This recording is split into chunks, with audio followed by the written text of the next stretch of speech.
Nicholas, What? you got your glass? I have my glass. Raise it. Raise it. Look at this. Matching glasses. We're Oh, shipping. wow. Happy birthday, Nicholas. Thank Happy you very much. 31st. Thank you Happy very much. 31st. Mm. Mm. Oh, And with that, people, welcome, ladies and gentlemen, boys and girls, listeners of all ages. The DSG, Geeks Worldwide Radio, proudly presents to you the greatest podcasting team in the world.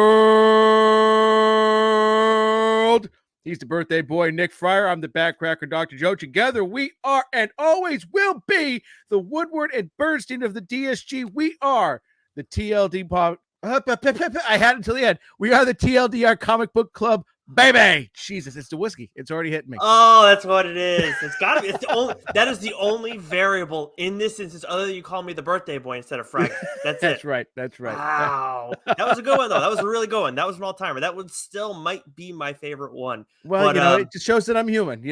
We all make mistakes. that's good. We don't want people starting to think that we're too good because sometimes some might think we're too good based on the guests that we have on this show. Which, by the way, if you're catching us on our stream right now, whether it's on Twitter, Docs, Twitch, or YouTube, and you're thinking, when do these guys have guests on? Because all I ever see is these two jabronis as talking heads on my feed.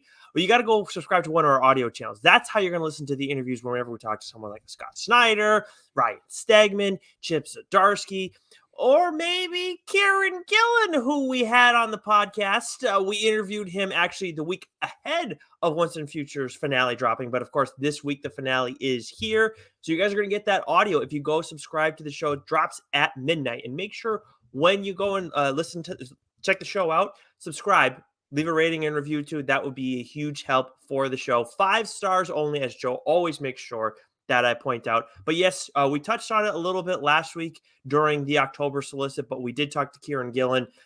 I'm still buzzing, listen back to it. He actually, when you guys listen, you'll probably notice that, or by now you have noticed that we have Chip in our intro, in our outro. Now, Scott Snyder has been a part of our intro for a long time, but I gotta say, Kieron may have given us the best, one of the best soundbite that we've gotten so far for our intro. I actually integrated it in already, Joe. I'm very excited to see how you feel about it when you hear it. Can't wait to hear that. No, that was fun. We had a hell of a talk with Kieron, and I can't wait to re-listen to this one, because it was just. I mean, we both been reading Once and Future for so long, and I think we were both like a little, dumbstruck, I should say, when we found out that it was ending. And so chatting with him about that, and then a little Lord of the Rings talk there at the end, which was a lot of fun. Which little peek behind the curtain, a little tease for next week. Yes, sir. We got a little something cooking. No one else in the DSG is going to be talking about this but us. Yes, Nicholas, and a guest, and a special guest. This is true. I have not revealed the special guest, but if for those who also listen and change my mind, I did mention what we're going to be doing because, like you said, no one else is doing it in the DSG besides TLDR, or maybe next week TLDW. What? Yep. But anyways, I forgot what I was going to say. It was something about Kieron Gillen related. Oh yeah, the Lord of the Rings talk was great. I'm always interested with anybody who's really into high fantasy, like as much as Kieron's doing, comics, that is his bread and butter. He does like a lot of high fantasy stuff and integrates it in there. Once in Future, obviously being right there. Die is very much high fantasy. Yeah. So anytime we're talking about that, and then you see people talking about it on Twitter, like Tolkien's just one of those creators, one of those writers, authors who everybody has a level of respect for. Even people who don't maybe like Lord of the Rings that much, you have to respect the world building that guy did. We don't get a lot of the stuff that we have now without Tolkien doing what he did with Lord of the Rings. Yeah. Oh, exactly. I mean, you can't have a fantasy trope without there being something, taken directly or indirectly, from Tolkien's, writing and from the Lord of the Rings, The Hobbit, or just that style in general. So, I'm all caught up on the show.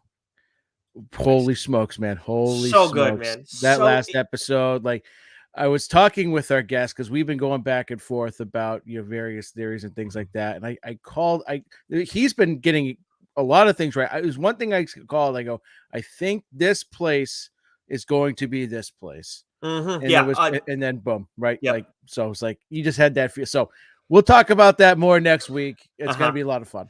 Yeah, I'm very excited for that. But when it comes to the Kieran chat, it was great stuff. I mean, and also if you're fortunate to catch us on the stream before or maybe later in the week, listening to just what's new in the audio form before listening to the Kieran interview, make sure you guys check the show notes there because there are spoiler warnings. It does come up in the course of the conversation. We do mention it. There's a little bit of a spoiler teaser, and then there's a spoiler warning. I made note of both. They're mentioned in the course of the audio too, but we just don't want anybody to have something ruined for them. Because of course, if you've been reading this, issue by issue and not trade waiting, this is a big day for you. So Yeah. once the Future 30, and we will talk about that actually in detail, but we got a few other things before we get to what's new. Joe, you had a question that was that's been burning for you for a little bit, and what you want to pose it to the people? So which one? Which one? The So well, go ahead, whichever one you want. all right, we'll go with the big one here. So it was announced today, earlier today, depending on when you're listening to this, not to Mm, timestamp this or anything, but it was announced that Marvel is putting Blade on the back burner, aka they're not at this time moving forward with that movie. yep. And so you've heard me from time to time, if you listen to the show for a while, kind of bitch and moan about Marvel's Phase 4, and I feel like maybe Phase 4 was a bust. Mm, And I want to pose that question to people. Was Phase 4 a bust? I'm not saying everything, you know, all the properties that came out. I don't think they all sucked, but we're used to a certain level with Marvel, right? mm-hmm, Like their batting average, for the most part, and the slugging percent, all that is really fucking high. And they mm-hmm, may have touched the sun with Infinity War and Endgame. And, getting, that's the bar, right? So, like, they either have to, at the very least, maintain that same level, mm-hmm, or they have to exceed it. And even if they dip below it, it's okay as long as we're sort of moving forward, right? And I feel like this entire phase has just done nothing but spin its wheels. You've given given us, WandaVision, Doctor Strange, and I guess Thor, or not even Thor. You could have just given us Loki. WandaVision, Loki, and Doctor Strange, and that's it. And we'd be in the same place. We wouldn't be any, further along, but we've got all this stuff. I feel like Marvel just like, okay, boom. We're launching. They're just throwing everything. We're announcing this. We're announcing that. We're announcing this. Boom, boom, boom, boom, boom, boom, boom, boom, boom. We've got all this stuff, and I just, I think part of it maybe was the pandemic, but I just feel like Phase 4, I could leave it, to be honest with you. Mm, Like when I go back, like I'm gonna rewatch a lot of the stuff from Phase 1, Phase 2, Phase 3. There's a mm, lot of great stuff in there because it was all moving forward. It was all propelling forward, and the culmination that we got with Infinity War and Endgame. Like so far, Phase 4, I don't think I would go back and rewatch anything from Phase 4. To be honest with you, maybe Hawkeye. Hawkeye was fun. Like I mm, enjoyed Hawkeye, and I probably maybe enjoyed it more than most. That was just a fun show to watch. I thought Moon Knight.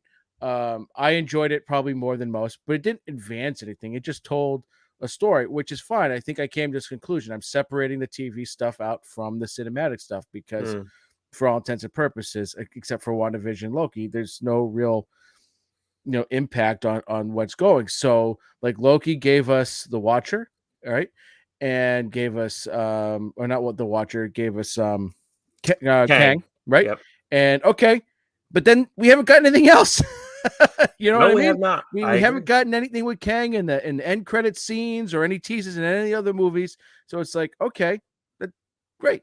Right. At Mm, least with phase 1, phase 2, phase 3, even though they were introducing new characters, they always gave us little breadcrumbs along the way. So, to me, phase 4, huge bust. I'm very much looking forward to phase 5 because I think there's potential there. But with this Blade news, man, like, figure out your fucking deal. Because you're starting to look an awful lot like DC, I'll and you tell don't you want what. that. In DC, it looks like The Rock might be the savior of DC too, with that Superman development that's going on there, because it sounds like he had a hand in trying to get Cavill back in some capacity, at least. Like he said, like Yeah. I listened to the people and everything.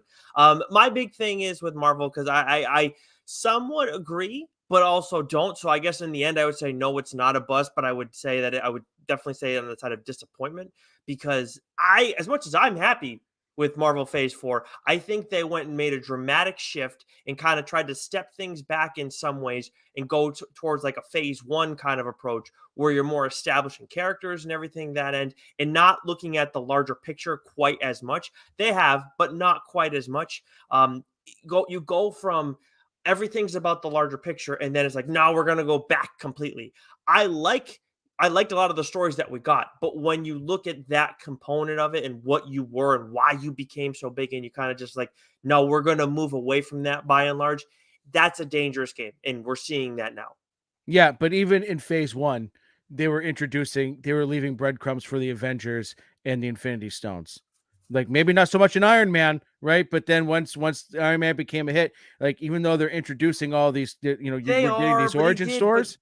Joe, look at what's going like the stuff they're trying to do now is like really heady stuff. So Yeah, but they've done it already. They should know. You know no, what I I, mean? I I agree, but what I'm saying is I wouldn't be surprised if we look back on it and say, "Oh, that's why this happened and oh, that's why that happened later on." I think they've like maybe you can argue that they failed in that capacity, but I just think in general they're like if they had taken the approach of let's just stick to our bread and butter and try and mix in some just like a Hawkeye and a Moon Knight later on or in a She-Hulk and just do those few things right there and then or Miss Marvel whatever and then stick to our formula that we've developed, then I think you'd probably be having a different conversation with me right now about the MCU.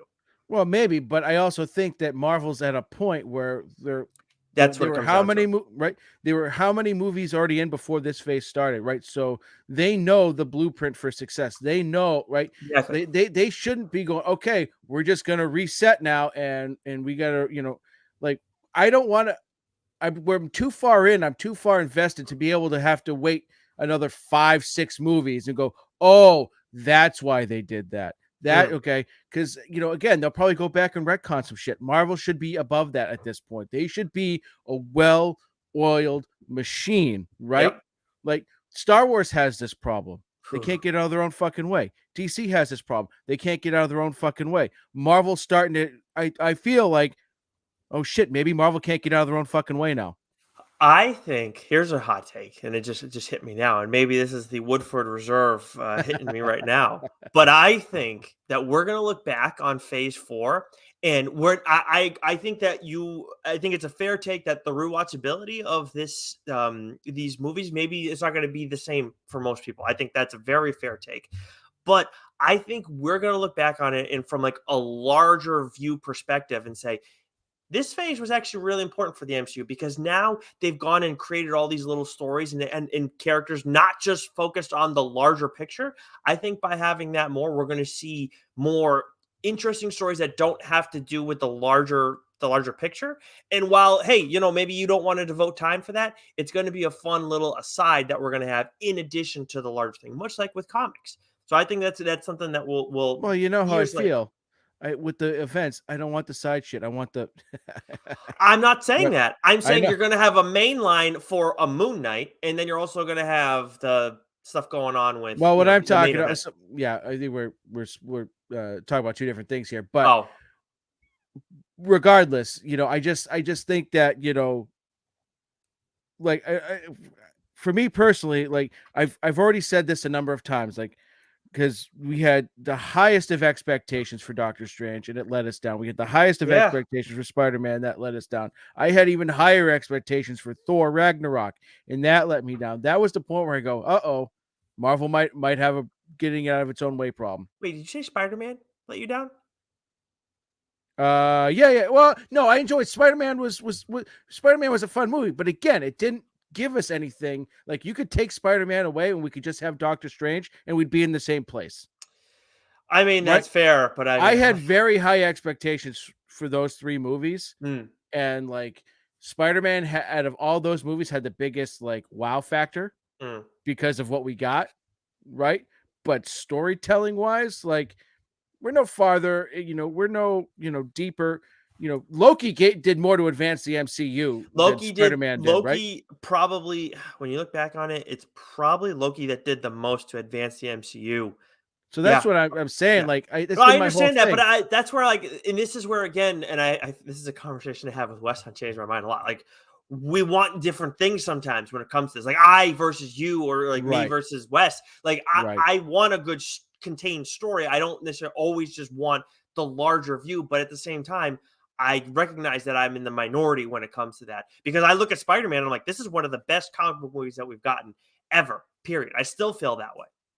Yeah, no. So for me, I mean, it's still Infinity War Endgame, and then, but Well, not. I mean, I'm not talking that. Logan's your number one, and I understand that. Logan is my number one. But that's where we're getting off the rails here, but Just a little bit, yes. But just a the little one bit. thing But with the Blade stuff that I want to say, the director was taken off the project. It looks like 2 weeks after we got this, or 2 weeks prior to us getting this news. So yeah, that's the other thing. I mean, it's just like the director stuff, but that's where again, like, why is that happening? I'm not stunned that we're getting this pause, but it's just what's going on with directors, because we had this happen with Doctor Strange as well too. So yeah. that's all. And then yeah, but and so anyway, so I'm starting to worry. I'm starting to wonder: is Marvel, is starting to go down that route of, okay, they're too big and they're trying to do too much, or they're just starting to stumble at the fucking goal line like some of these other companies are.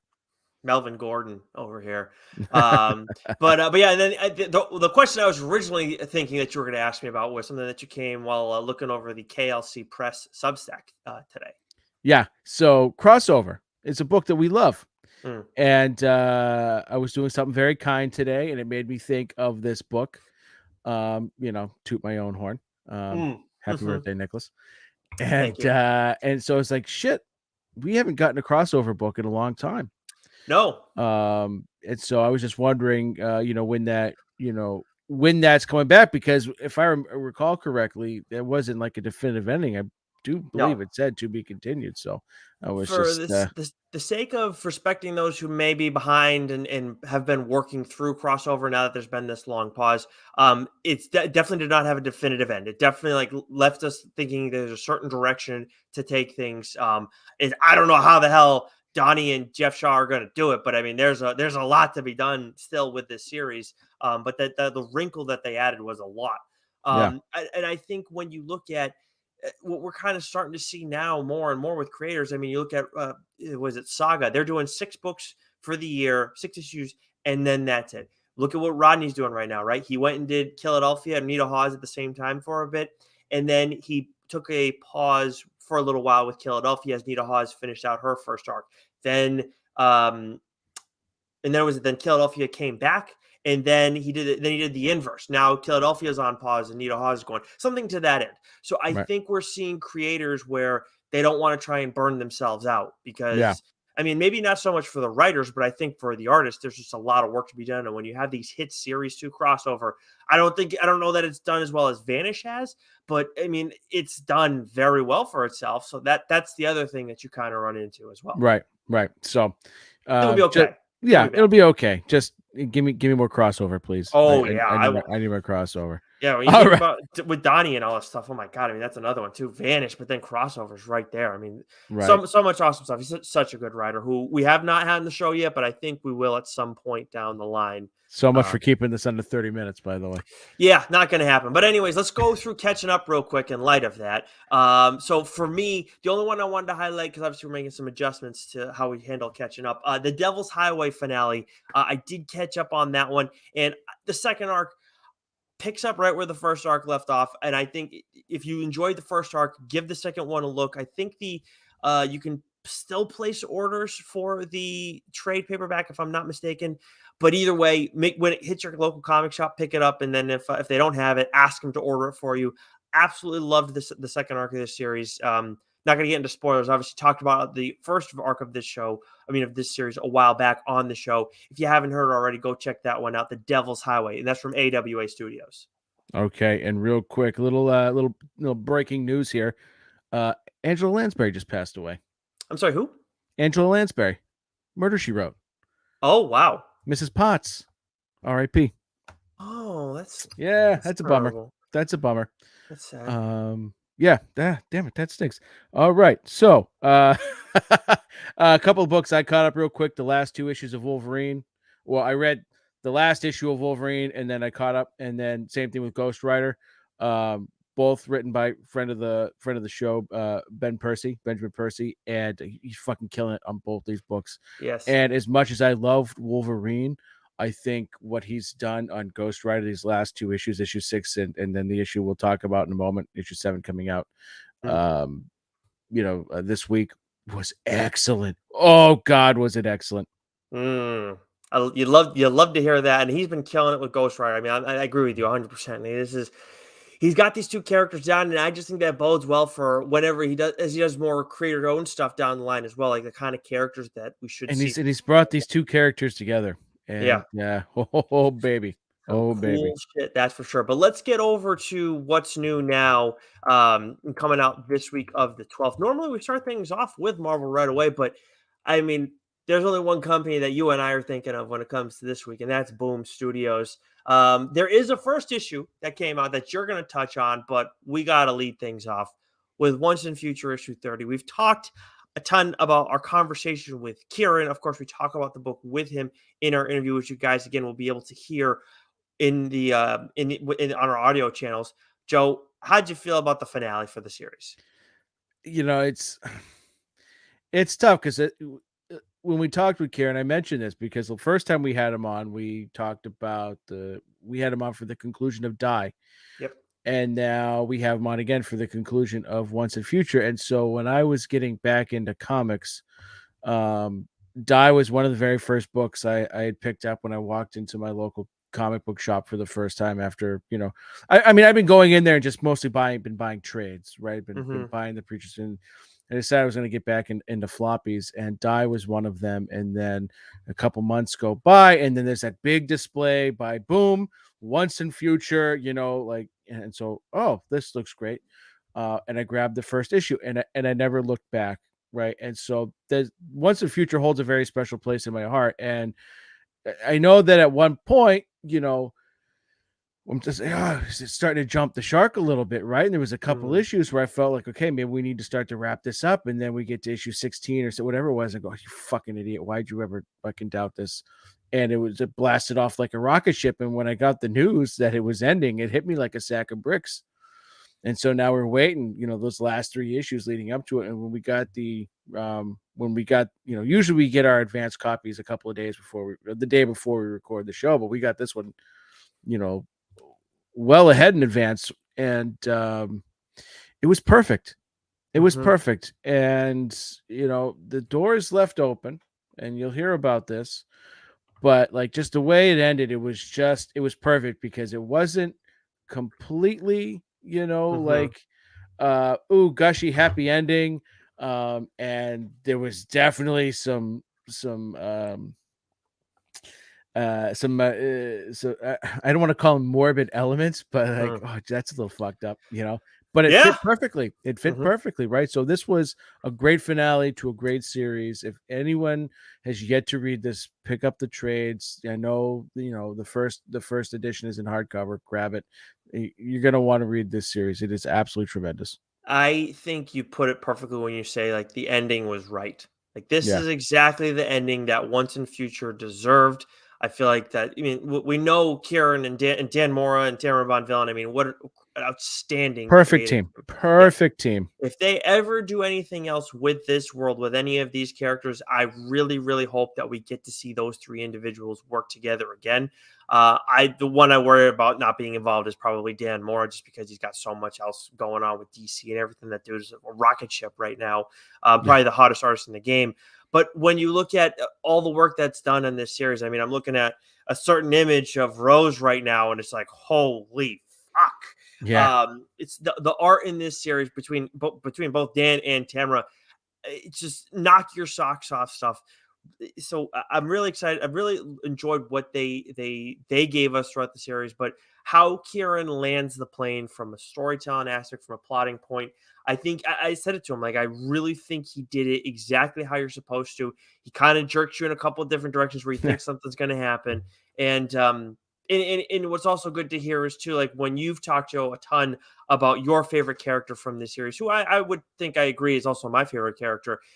Kieron, like when he looks at this universe, that is the character who he believes is at the epicenter of everything. And Yeah. I tend to agree, and I know you do as well. But also another character who, for me, especially as this last arc and the kind of twists and turns we got, Mary, man, I'll tell you Oh what, yeah. he is such an interesting character. And even as I'm looking through some of the pages right now, as we talk about it, it's just like, God, what a fucking mess this woman was. Yeah. So I love all the other characters too, but I mean, outstanding series, really good ending. Really happy with how it came. I just wish it wasn't ending, but then again, who knows? Yeah, it was perfect. The story, I think, ended where it needed to end, and he ended it. Mm, He ended it perfectly, and that's how you want the people wanting more, right? So mhm. hopefully we will get more in the future. I will say, as much as I'd like to see Dan Mora and Tamara Bonvillain stay on, if they go and do another arc or story or whatever with once in future, boom, do not do this without Kieron Gillen. Like he Mm-hmm. needs to be the guy running point on all of this, I because don't think there's a we've seen that with some of the other stuff when we talk about it. You've talked about it before, where it's like if it's not that same person running point, like we go and writers are able to go and do a bunch of different titles and everything, and with artists, it's like it can be. Artists can obviously can make or break a book. Obviously, they more than anybody. But when you have an established property and someone who's already been dealing with the beats, I think the writer becomes important in a different way to that title. Yeah, I mean, it's one thing when it's a Marvel or a DC property. You're just naturally gonna have, eventually writers are gonna move on and do different things. But with this is like his thing, right? So Hmm.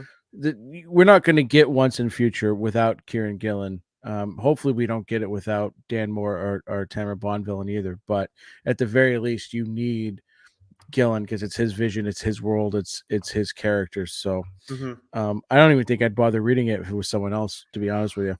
I'd probably still give it a look, but I just like if it's like Kieran Gillen with someone else, I'm like, okay, like you should have just waited till it worked with his schedule to do it. But Yeah, that's we're projecting right now. That's not fair to it's Boom. They're not not gonna, fair. yeah, they're not. They've been great, helping us get that interview done. So excited for you guys to hear that one. But the other book that's coming out from Boom this week that I was gonna give a look. But, ladies and Nope. gentlemen, someone has called dibs. So, Yeah. And so I texted you before I read it too, because I couldn't remember if you called dibs. It wasn't in the worksheet that you've so kindly created. So I mm, texted you and you said nope. So I read it and then I called dibs.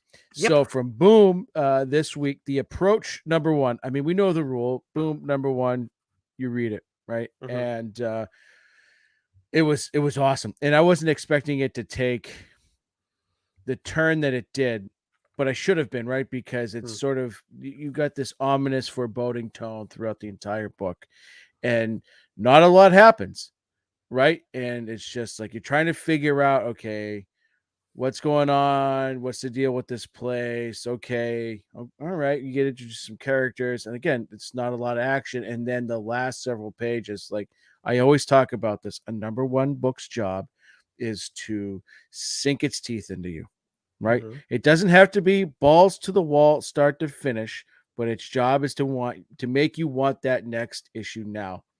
And that's what this does. I wasn't expecting a horror book. We got one, baby. Oh, Yeah. okay. So Okay. boom, the approach number one. Uh Absolutely fantastic. It takes place, in this middle of nowhere airport. There's a snowstorm that happens, and there's an in. Oh man, it's good. It's good. I don't want to spoil Yep. anything. It hasn't dropped I can yet. I can hear you restraining yourself right I now. have, but it Yeah. was the way I wasn't expecting. It was fantastic. Awesome. Yeah, Yeah. well, awesome, not awesome in the sense that I have to wait now, because I did have that on like my books that I was going to try and read before the show, and then once you texted me, I was like, something tells me that dibs are about to be called, Yeah, and and dibs were called, and it's in the dock. So yes. it's no takesy backsies now. All right. Well, let's move over to Marvel, and why don't you take us through it, Joe? Okay, so all right, hold on. I need a drink here. There's a fucking ton. One Oh, sec. yeah, there's a lot from Marvel this week. Okay, so dropping this week from Marvel, we have Amazing Spider-Man 11, Daredevil number 4, excellent issue. Venom number 11, Wolverine 25, yet another excellent issue. X-Force 32, Immortal X-Men number 7, I was going to say Final Fantasy. Fantastic Four number 48, Ghost Rider 7 might be as good as this was. It was my second favorite Marvel book of the week.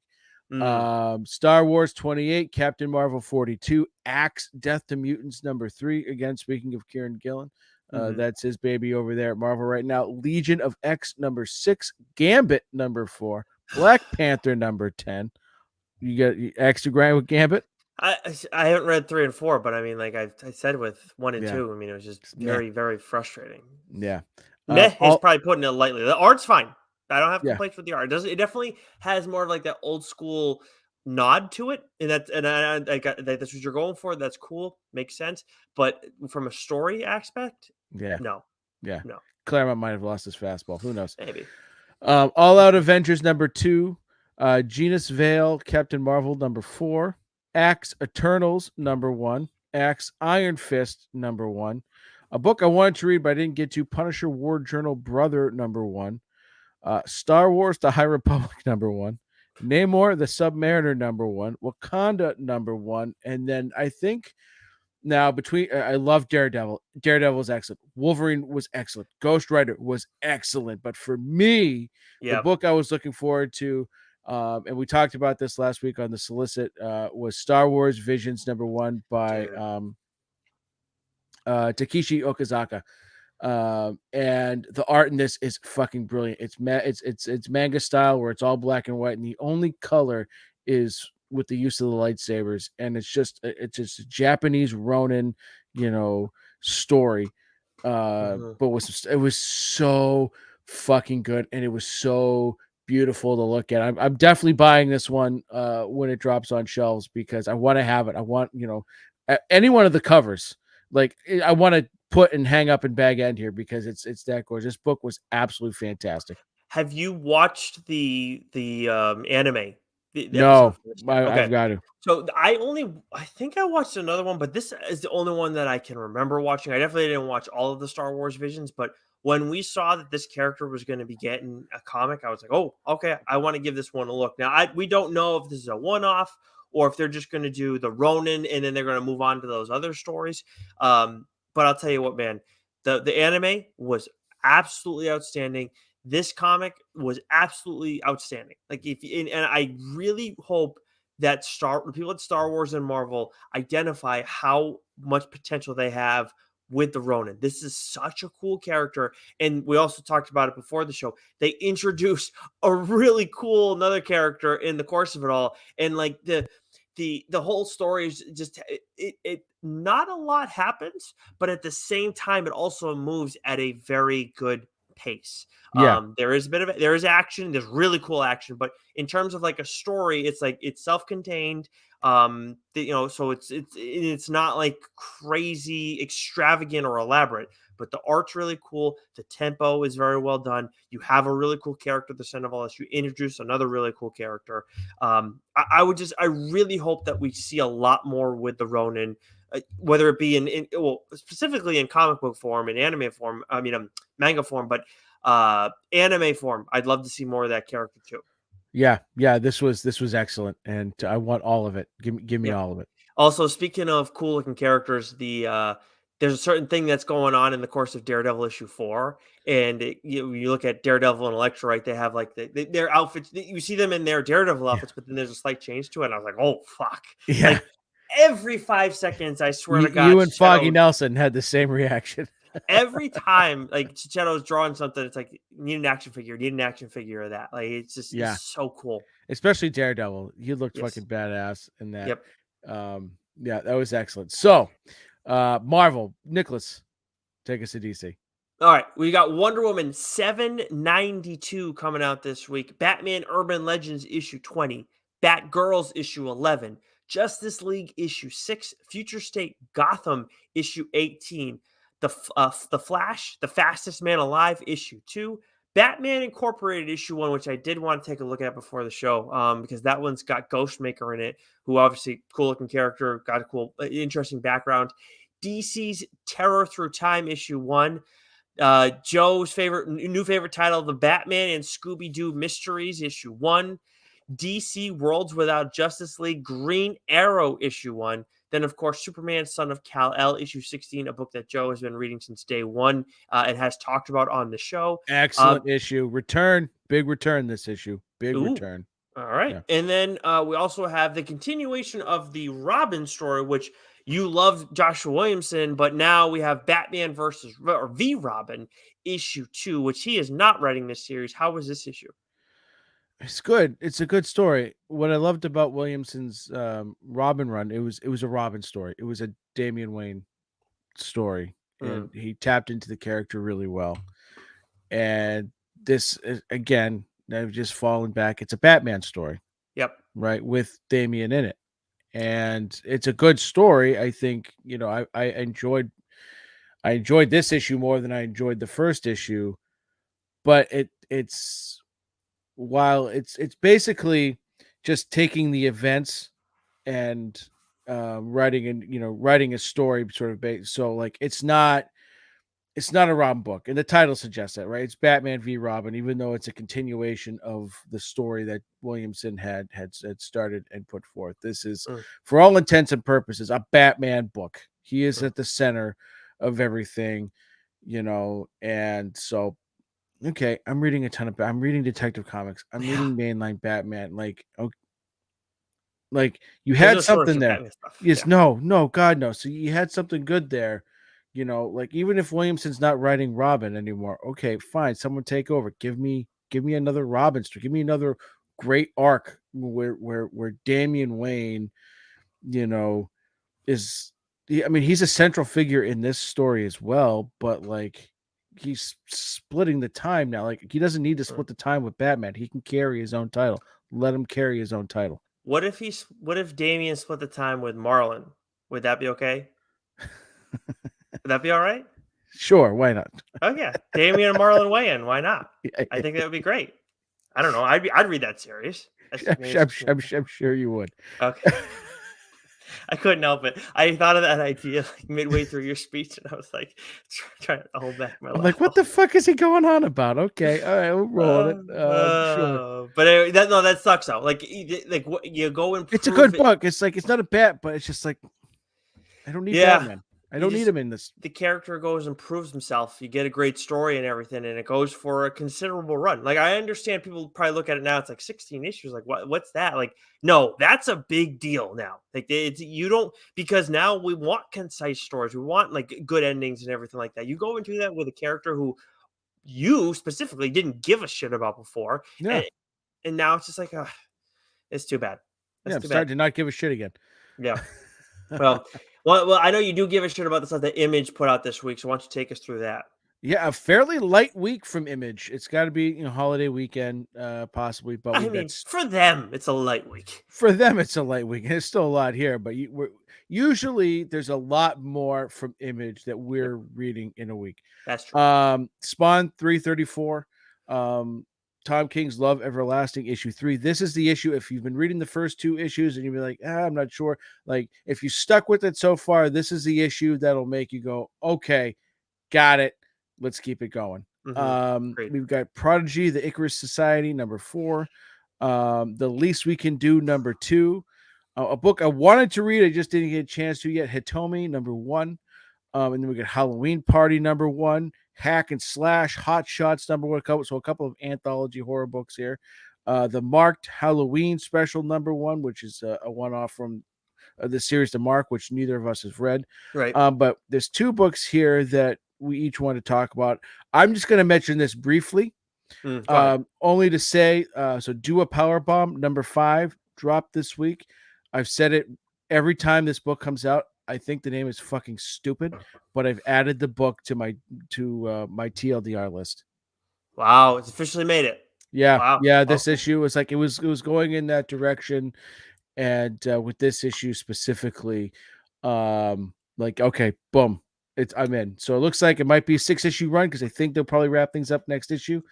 That's the feel I get, but yeah. I was just going to ask you, when do you think you're going to be able to talk about it on the show? But that makes it nice and easy. I mean, you're never going to talk about it on the show because we don't do mainline episodes No, anymore. no, But we've changed the format of the show oh forever. my goodness! But I mean, the solicits make it harder. But good lord, although Yeah. we don't have anything set up for down the line. We have stuff that we could jump on, but we haven't yet. So maybe. Before October happened, it was looking like a month we were going to be able to each talk about 2 spooky books and then do a trade and have the trade be all spooky books. Mm. And right now it looks like we're only going to do 1 spooky book. Yes. Well, some could say we could. Well, no, we knew we were going to do that other one way in advance. We knew Kieran was going to happen for a while now. But anyways, Yeah. at least we're hoping it was going to happen for a while now. But good to know on Duo Powerbomb, another wrestling book for the people. And then for me, when we took, speaking of people being on brand, Seven Sons is a book that I've talked about for a while on this show. We got the 5th issue of that one this week, and I said early on, like, this is one that I'm going to want to talk about on this show. It has potential. I was definitely thrown off by the cover art originally, and I know you were like, "I'm out. Like, I'm not interested in this because of the cover art." It is kind of freaky looking. It does. I'm pretty sure the cover artist is the same as the interior artist. It is this artwork is eerie. It is unsettling. When you talk about like post-apocalyptic worlds, this art absolutely captures that, both from a line art sense and from a color art sense. Or coloring sense, excuse me. And I've been thinking this is a good series. The whole way through is a good series. And we get this next issue, and then it takes a step further. And I feel very confident in talking about this book on the show when that time comes, when this wraps up. I feel like this is an 8-issue series, if I'm not mistaken. But there's a whole lot. It gets pretty heady, and also there's a lot of twists and turns along the way, a lot of deception and manipulation, of course, and throughout the course of it too. And it's, we got religious themes in it. I usually am more like a Constantine religious themes, where it's like they're part of it, but at the same time they're not dominating. In this case, they absolutely dominate everything. I've been really enjoying this series, and so I'm excited to talk about this book down the line. I don't know when the hell that's going to happen, but I still have a little ways to go on that one, because I think it's an 8-issue series. It's clear. It seems pretty obvious that we're good. It's got a concise ending. I can't imagine that not being the case. Nice. That I'm looking for. Why don't you take us through the rest and we can end on AWA? That sounds like a plan. So I don't think we have anything from Skybound, Titan, or Vault this week, at least not anything that was on our radar. Then we have Dark Horse Masquerade issue 2, Overwatch New Blood issue 4, Dark Spaces Wildfire issue 4 from IDW, which I know Have Joe you read this yet? No, I have not. I told you you have Dibs. dibs if you Yeah. want it. Yes. I We got waited put too on the long. list. Yeah. Dynamite 007 issue 3 and Scarlet Sisters issue 1. It looks like we don't have anything from Comixology, Source Point, or Valiant either. From Aftershock, though, we have Chicken Devils issue 1, which Chicken Devil was the series that I plan on talking about on here, but something happened in the course of my move.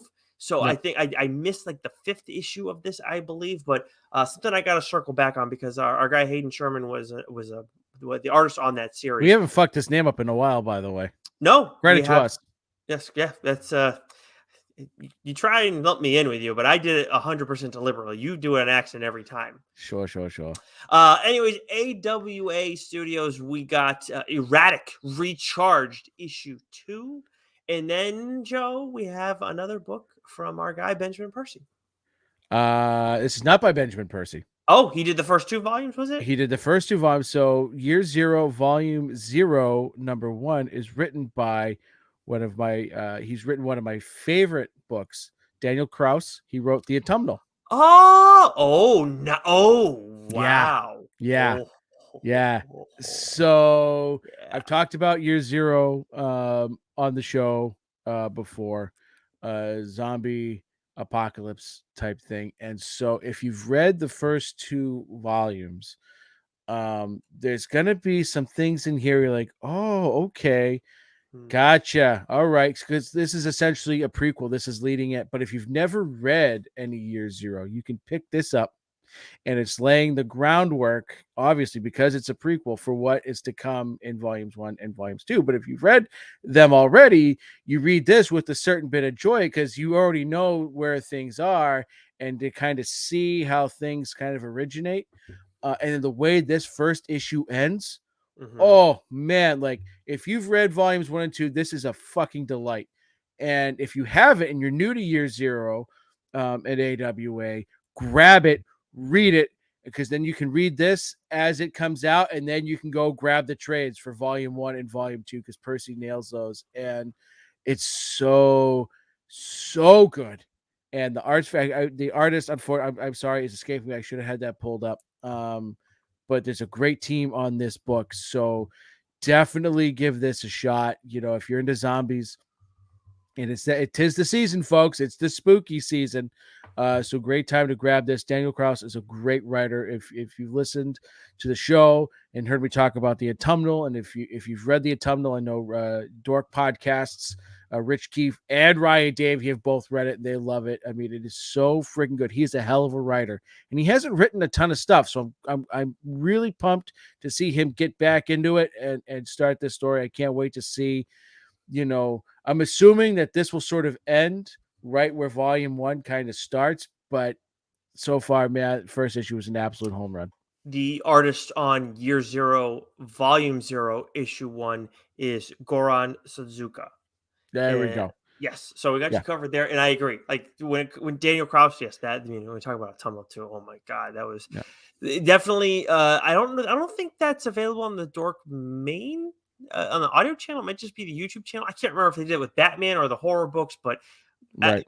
absolutely, like I love the Autumnal, but Because yes, the autumnal, I think, cracked the top 5, did it not? I think it did. I think that and what was in Hotel. I think did Yo, because you gave him high grades and then I gave him high grades and then I think Rich looked at him and saw our grades and was like, all right, I got to give these a look, and they're absolutely worth the grades. So speaking of Hotel, John Lee's the writer of Hotel. We had on the show. If you haven't heard that interview already, right? Again, another friend of the show, and so he tweeted out something. He's been putting up his Halloween decorations, and one of them was like it was a video, and it was like him turning the corner, and there was a fucking Michael Myers. Like, and I'm like, dude, can you quit scaring the shit out of me? Like, I need a break. I need a break. I like John Lees a lot. He's a funny fuck. He really is. Can't wait to see. I mean, and there could be more with Hotel down the line. Really hope there will be. Yeah. And also Crimson Cage too. But anyways, of course, AW. We like them quite a bit. But Joe, that wraps things up for what's new this week. And for those new to the show, we only do what's new when we have an interview. So make sure you check out that Kieron Gillen interview. If you're catching the stream right now, you'll be able to catch that audio at midnight on Wednesday Eastern time. To subscribe to the show, it's going to get delivered right to your listening device. Nice and easy for you, so you can listen to that right away. But until next week, Joe, stay sexy. You know it. Happy birthday, Chief.